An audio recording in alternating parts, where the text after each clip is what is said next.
बिहार में अपराध का तांडव बदस्तूर जारी है। हत्या, रेप की घटना को सरकार अनदेखी कर रही है। साथ ही मुजफ्फरपुर के पार्वती गर्ल्स हॉस्टल में रहे नाबालिगा आयशा के साथ दुष्कर्म कर हत्या करने की पुष्टि को सुशासन की सरकार और उनकी पुलिस गलत रिपोर्ट पेश कर रही है।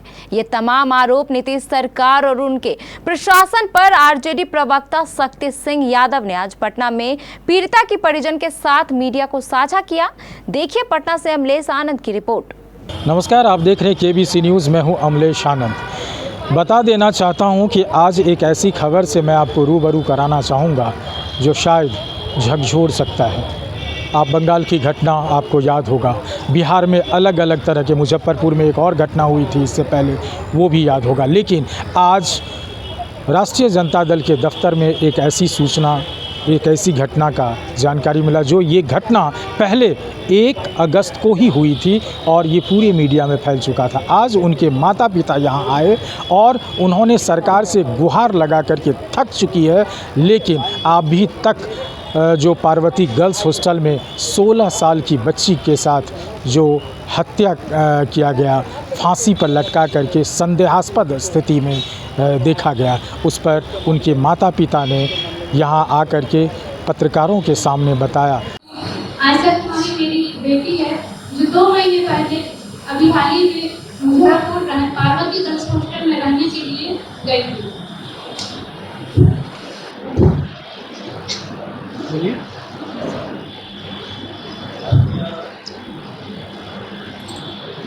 रोइए मत। मेरी बच्ची जो बहुत ही एक्साइटेड थी हॉस्टल जाने के लिए, ऐसा क्या हुआ मेरी बेटी के साथ जो ऐसी अवस्था में पाई गई। जो बेटी बुधवार की रात को मुझसे बात करती है, जो एकदम ठीक थी, जो खाना खाने के लिए गई। जब उसने कहा मैं पढ़ रही हूँ मम्मी, मैं अभी खाना खाने नहीं जाऊँ, मैंने कहा जाओ बेटा खाना खा के आओ, तब बाद में पढ़ाई करना। फिर वो जब खाना खा के लौटी तो फिर दोबारा मैंने फ़ोन करके पूछा कि खाना खा ली? उसने कहा हाँ खाना खा लिए, अभी पढ़ाई करना है। मैंने कहा ठीक। उसने कहा था नींद नहीं आ रही है मम्मी। मैंने कहा कुछ दिन के लिए छुट्टी लेकर घर आ जाओ, बहुत गर्मी थी। उसने कहा कि बहुत गर्मी है। फिर भी उसने कहा कि ठीक है अभी पढ़ाई करनी है मम्मी, कल सुबह हम बात करेंगे। जब कल सुबह मैं फ़ोन लगाती हो तो मेरी बेटी फ़ोन नहीं उठाती है। मुझे लगा कि शायद उसने कहा था बहुत लिखना है मुझे, या तो लिख, फ़ोन साइलेंट होगा, लिख रही हो, या तो सो रही हो। कई बार फ़ोन करने के बाद भी उसने फ़ोन रिसीव नहीं किया। लेकिन जब 2 बजने के बाद जब मुझे फ़ोन कॉल आता है एक लड़की के द्वारा, वो भी रोते हुए, वो कहती है कि जल्दी से आ जाइए, आयशा को कुछ हो गया है। फिर दूसरे ही फ़ोन कॉल वो मुझे करती है कि इसकी लाश को यहाँ से हटाया जा रहा है, आप जल्दी से यहाँ आ जाइए। उस समय मेरा बेटा घर पे खाना स्कूल से ही लौटा था, जो कि खाना खाने ही जा रहा था। उसने तुरंत मुझसे फ़ोन लेके अपने पापा को फ़ोन किया। उसने कहा सर को तुरंत फ़ोन करिए, आयशा को कुछ हो गया है। मेरे हस्बैंड तुरंत सर को फ़ोन कॉल करते हैं। तब वहाँ से अभिषेक त्रिवेदी कहते हैं कि हाँ मुझे भी अभी फ़ोन कॉल आया है, आप भी पहुँचिए, मैं भी जाता हूँ। सुसाइड की दबाव दिया गया था और ये चीज जब एक पंखा के डायनामिक से बंदर पर लटकाया गया, वो भी पेट की थी और पैर पर पता हुआ है और उसको सुसाइड के लिए दौड़ा कि सुसाइड है। और ये अभिषेक त्रिवेदी पार्वती गर्ल्स हॉस्टल का संचालक बहुत जो सुखदार है और वो बार बार विदेशी नेता का नाम ले रहा है, चेतानंद का नाम बेच रहा है थाना में और बिगनपुरा थाना में 221/24 मेरा केस नंबर है। मेरे केस का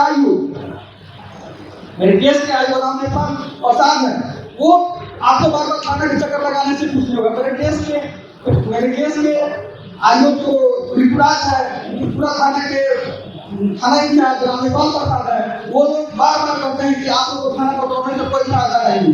वहाँ पर एक राहुल कुमार नाम का इंस्पेक्टर है, मेरे परिजन को कहता है कि 20 लाख मारेंगे और जेल में रहेंगे, तो तुम ही लोग उकसाया सुसाइड के लिए, तुम ही लोग उकसाया होगा उसको सुसाइड के लिए। इस तरह से ही जब तक हम वहाँ पहुँचते हैं, छाता जिला में पहुँचते हैं, मुझे फोन आता है 2:30 बजे करीब, मैं वहाँ पे उसके पूरे 4:30 हो रहा है। वहाँ देखते हैं कि थाना का जो मैनेजिंग संजय राणा, बस नाम लेकर मुझको गोली चलता है। कि मेरे बच्चे को न्याय मिले, कि कोई भी कहा अपने बच्चे को पढ़ाने के लिए मेरे बच्चे की प्राइवेट यूनिवर्सिटी काफी ये पब्लिक कॉमन स्टूडेंट यूनिवर्सिटी उसका जज बनने का सपना मैं एक शिक्षक सपना दिया स्टूडेंट इसे 16-15 साल से पढ़ने के स्टूडेंट एक व्यक्ति आज उसके न्याय के लिए दादा लगना पड़ता है। मैं नेता प्रतिपक्ष मंदिर तेजस्वी यादव जी के आवाज पर 24 तारीख को मिला कि घटना हुई है 25 दिन हुआ आज तक कोई से मुझे न्याय नहीं मिला। सीमा जसवाल इनके द्वारा लोग साधारण आदमी वहां तक पहुंचने के लिए उस दिन सभी के आज तक कॉन्फ्रेंस का ये हुआ महाधरना हुआ सब कुछ हुआ, लेकिन वहाँ कोई भी प्रशासनिक पदाधिकारी कुछ भी करने के लिए तैयार नहीं और सीबीआई से जांच बिहार पुलिस को बिल्कुल भरोसा नहीं है। सीबीआई से जांच। शक्ति सिंह यादव ने नीतीश कुमार पर हमला बोलते हुए कहा कि नीतीश कुमार की लचर व्यवस्था को लेकर के ये बिहार अब चलने वाली नहीं है। नीतीश कुमार को घेरते हुए शक्ति सिंह यादव क्या कुछ कह रहे हैं ये पहले आप सुनिए। कि आयशा कुमारी की उम्र मात्र 16 वर्ष है। हाल ही में मैट्रिक पास कर करके 2 महीना पहले पार्वती गर्ल्स हॉस्टल में वो गई थी शिक्षा पूरा करने के लिए। त्रिवेदी नाम का आदमी जो संचालक है और अभिषेक त्रिवेदी, उसके बारे में हम समझते हैं कि हर लोग जानते हैं और उनके रसूख का भी पूरा ध्यान सबको है कि रसूखदार लोग हैं। जब 2 माह पहले गई, कोई उसका कारण नहीं, उसके बावजूद भी इसे हत्या के बदले इसको आत्महत्या का रूप देने की कोशिश की गई। सच ये है कि आयशा के साथ जो दुर्व्यवहार हुआ उस साक्ष्य को मिटाने की कोशिश की गई। सीसीटीवी कैमरे में संदिग्ध व्यक्ति को देखा गया और सीसीटीवी कैमरे में जो संदिग्ध व्यक्ति है वो गर्ल्स हॉस्टल में क्या कर रहा है? अपनी मां से बात करती है रात में, अत्यंत पिछड़ा की बेटी है। मैं बार बार कहता हूं, हम डिस्क्रिमिनेशन रेस के मामले में नहीं करना चाहते। कुछ लोग कुछ मामले में हाय तौबा मचाते हैं, लेकिन अत्यंत पिछड़ा की बेटी का, दलित का बेटी का सवाल आता है तो लोग चुप्पी साध लेते हैं। इस पूरे मामले की फॉरेंसिक जांच में जितनी जल्दबाजी की गई, मेडिकल रिपोर्ट में जो जल्दबाजी की गई, ये सब रसूख का प्रमाण है। और मैं मानता हूं कि पूरे मामले को शासन ने लीपापोती किया और राज्य की सरकार ने इस अत्यंत पिछड़ा की बेटी के साथ हुए इस दुर्व्यवहार के बाद हत्या पर संज्ञान तक नहीं लिया गया। आया कि एक बम आंखों में अगर बचा है शासक के अंदर, इसकी जांच सीबीआई को रेफर करे और दूध का दूध और पानी का पानी हो। नहीं चाहते सीबीआई तो उच्च न्यायालय के न्यायाधीश के नेतृत्व में इस पूरे मामले की जांच और वीडियो रिकॉर्डिंग के साथ। तो आपने सुना कि शक्ति सिंह यादव ने नीतीश कुमार को किस तरह से घेरा है और उन्होंने कहा है कि जिस तरह से ये घटना हुई है गर्ल्स हॉस्टल में और 16 साल की बच्ची का घटना है, पंखे से लटका करके फांसी के फंदे में लटकाया गया, जबकि वो पूरे प्री प्लान बता रहे हैं। एकदम ज़मीन में पैर सटा हुआ है और मुंह से खून निकल रहा है, ऐसा ये लोग बता रहे हैं। अब आपने उनकी मम्मी को भी सुना, उनके पापा को भी सुना। हम अब आपसे बात करने की कोशिश करते हैं कि जो यहाँ मुजफ्फरपुर के जो राजद के ज़िला अध्यक्ष हैं, उनसे हम बात करने की कोशिश करते हैं। आइए, मेरे साथ राजद अध्यक्ष मुजफ्फरपुर के सीमा जायसवाल जी हैं। हम उनसे भी जानने की कोशिश करते हैं इस मामला पर सरकार और पुलिस की क्या देख रेख में चल रही है या क्या उन्होंने संज्ञान लिया है।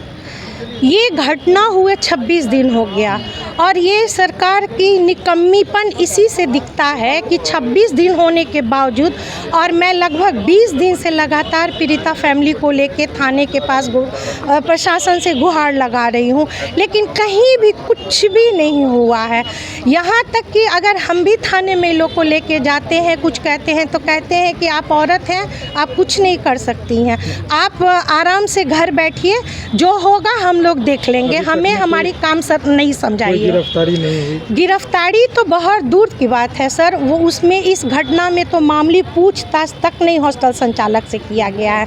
मेरे काफ़ी रिक्वेस्ट करने के बाद वहाँ की आईओ रूममेट से थोड़ा बहुत पूछताछ भी की, लेकिन उसके बाद फिर वो भी ऐसे मौन बैठ गए जैसे उन्हें इस घटना से कोई सरोकार नहीं है। संचालक फरार है? जी जी बिल्कुल फरार है। हॉस्टल बंद है? हॉस्टल का तो नहीं कह सकते हैं, लेकिन हाँ हॉस्टल बंद है। क्या नाम है हॉस्टल का?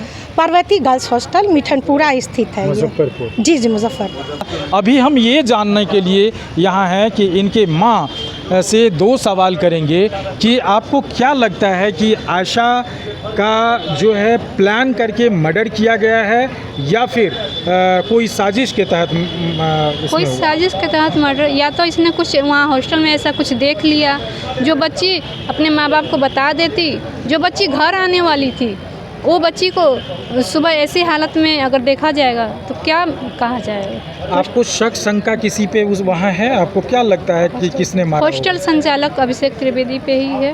वहाँ उनके साथ जो भी लेडीज़ वहाँ रहती थी, जो उनका सब साथ दिया है, सब सबूत मिटाने में उन्होंने सब मिले हुए हैं और सब साथ में। अच्छा, इसके हत्या का मामला का क्या संकेत जाता है कि कहीं किसी से लफड़ा या किसी तरह की बात विवाद थी क्या पहले से? नहीं, ऐसा बात नहीं। अभी तो 2 महीने पहले ही गई थी, 2 महीने पहले ये भी गई थी, तो सब तो नए थे। दोस्ती 2 महीने में जो दोस्त बनाए थे वही। तो आप मेडिकल के जांच से संतुष्ट हैं कि नहीं है, जो मेडिकल रिपोर्ट मिला है? नहीं। क्या रेप की घटना उसमें अंकित है? ऐसा भी नहीं है? नहीं, ऐसा नहीं है। नहीं। तो यहाँ नीतीश कुमार जो बेटी बचाओ बेटी पढ़ाओ का एक नारा दिए हुए हैं, उस पर कह रहे हैं कि हम लगातार काम कर रहे हैं। आपको क्या लगता है कि नीतीश कुमार से आप इस न्याय की काम करेंगे, बात करेंगे? ना, उम्मीद नहीं है। उम्मीद नहीं है? नहीं। नीतीश कुमार के पास कभी गए अपनी बात को लेके? नहीं, अभी नहीं गए। या जाने का कोई अवसर है? जाएंगे कहने के लिए मुख्यमंत्री को? ना, नहीं जाने। क्यों नहीं जाएंगे? क्या कारण है? उनसे नहीं हो सकता ये चीज़? संभल नहीं रहा है क्या? ऐसा कुछ है? 25 दिन से तो रुके ही हुए थे उन्हीं के थ्रू ना, कहाँ कोई कार्रवाई, नहीं कोई पुलिस सुन रही है, ना ही अब तक नीतीश कुमार को ये पता भी है कि कोई ऐसा नाम की लड़की मर गई है, ऐसा उन्हें कोई जानकारी नहीं है। सुनते हैं कि पुलिस भी आप लोगों को टॉर्चर कर रहा है। हाँ, हम लोग गए थे पुलिस थाने पे, तो पुलिस थाने ने कहा कि हम भुंजार से क्यों लड़ने के लिए तुम लोग बेचैन हो, भुंजार जात को नहीं जानते हो, अपने घर पे रहा करो। तेजस्वी यादव ने क्या आश्वासन दिया है? हम उनके सीमा जायसवाल के थ्रू हम तेजस्वी यादव से मिले, उन्होंने आश्वासन दिया है कि न्याय मिले, आपकी बेटी को न्याय मिलेगा। तो देखिए, ये सीमा जायसवाल जी के साथ इनके कहने पर इन्होंने ही आगे बढ़ के ये बात को यहाँ तक लाया। आज 25 दिन हो चुका है, लेकिन बिहार सरकार, बिहार पुलिस के उच्च अधिकारी भी अभी तक कार्रवाई नहीं किए हैं और ना उनकी गिरफ्तारी हुई है। गिरफ्तारी भी नहीं है। उनका नाम क्या है मैडम? अभिषेक त्रिवेदी। अभिषेक त्रिवेदी संचालक का नाम है, जो हॉस्टल का संचालक है। और अब इस सुशासन के सरकार को कैसे लोग किस नज़र से देखेंगे कि हर घर की बेटी क्या अब सुरक्षित रह सकती है? आप देख सकते हैं कि देश से लेकर के पूरे देश में इस तरह की घटना हो रही है, लेकिन बिहार में लगातार इस तरह की घटनाएं सामने आ रही है। फिर भी सुशासन सरकार में इस तरह की बात होते हुए भी आज तक कोई संज्ञान नहीं लिया गया और इनकी मांग है कि सीबीआई जांच हो, सीबीआई जांच बैठे। अब देखना होगा कि इस मामला को लेकर के सरकार कितना संज्ञान लेती है और कितना सजग रह पाती है। पटना से केबीसी न्यूज़ के लिए अमलेश आनंद की रिपोर्ट।